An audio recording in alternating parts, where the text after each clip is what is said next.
Bienvenue au cours 10 pratique, le cours lab en fait. Aujourd'hui, dans ce lab, je vais vous faire une inspection, une démonstration d'une inspection par particules magnétiques. J'ai choisi encore le même wrench que j'ai pris la dernière fois pour mon inspection par microfissure, mais avec cette fois-ci, on va faire par inspection par des particules magnétiques pour déceler s'il y a des microfissures.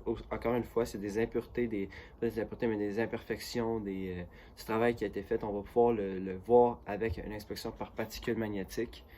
Inutile de vous rappeler que c'est ici, notamment ici, qu'il y a beaucoup de contraintes, de force, vu que c'est de cette façon-là qu'on l'utilise. Le wrench, donc, c'est probablement à ces deux endroits qu'on va pouvoir trouver des imperfections avec l'inspection qu'on va faire. Alors, pour faire une inspection par particules magnétiques, il nous faut deux électroaimants disposés un en face de l'autre. Il nous faut placer notre pièce au milieu de ces deux éléments, de ces deux électroaimants, pour que notre pièce devienne aimantée. Alors, ce qui nous manque, c'est de prendre nos particules aimantées et puis les déverser sur notre pièce. Si les particules ne collent pas après la pièce, cela veut dire que la pièce n'a pas de défaut.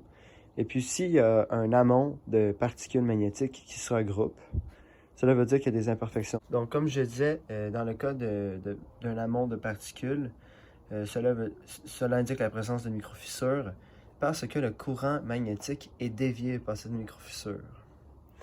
Alors voici la démonstration d'une inspection par particules magnétiques. Merci.